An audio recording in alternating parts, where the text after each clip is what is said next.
ಆನೆಗಳ ಆಹಾರವಾಗಿರುವ ಬಿದಿರಿನ ತಳಿಗಳನ್ನು ಕಾಡಂಚಿನಲ್ಲಿ ನೆಟ್ಟರೆ ಆನೆಗಳು ನಾಡಿಗೆ ಬರುವ ಪ್ರಮೇಯವೇ ತಪ್ಪುತ್ತದೆ. ಅಂತಹ ಬಿದಿರಿನ ತಳಿಗಳನ್ನು ಬೆಳೆಸುವ ಅವಶ್ಯಕತೆ ಇದೆ ಎಂದು ಅರಣ್ಯ ಸಚಿವ ಅರವಿಂದ ಲಿಂಬಾವಳಿ ಹೇಳಿದರು.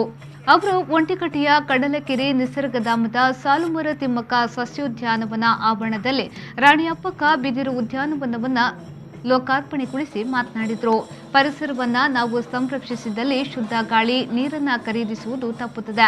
ಈ ನಿಟ್ಟಿನಲ್ಲಿ ಮೂಡಬಿದಿರೆಯ ಕಡಲಕೆರೆ ನಿಸರ್ಗಧಾಮವು ಪ್ರಾಕೃತಿಕ ಆಕರ್ಷಣೆಗಳಿರುವ ವಿಶಿಷ್ಟ ತಾಣವಾಗಿದೆ.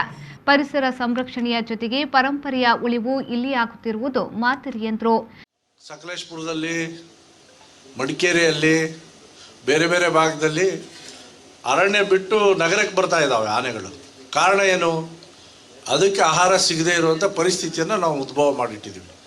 ನನಗೆ ನಿಜಕ್ಕೂ ಭಾಳ ಸಂತೋಷ ಆಯಿತು.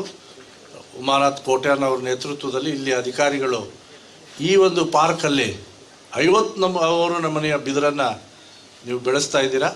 ಇದರ ಪ್ರಯೋಗ ದಯವಿಟ್ಟು ಬೆಳೆದ ಮೇಲೆ ಇದನ್ನು ಆನೆ ಕೊಟ್ಟು ನೋಡಿ ಯಾವ ಬಿದಿರನ್ನು ಅದು ಇಷ್ಟಪಡುತ್ತೆ ಅಂತ. ಆ ಬಿದಿರನ್ನು ನಾವು ಜಾಸ್ತಿ ಬೆಳೆಸಬೇಕು.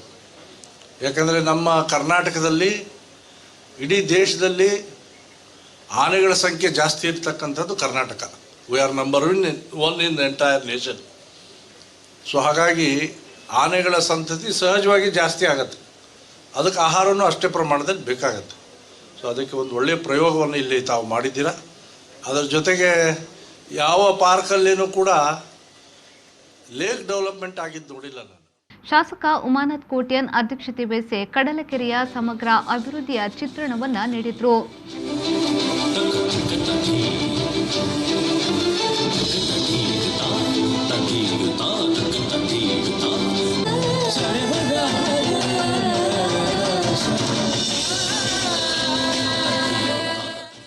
ಕಡಲಕೆರೆಗೆ ಸಚಿವರು 20,000 ಮೀನುಮರಿಗಳನ್ನು ಬಿಟ್ಟು ದೋಣಿ ವಿಹಾರಕ್ಕೆ ಚಾಲನೆಯನ್ನ ನೀಡಿದರು.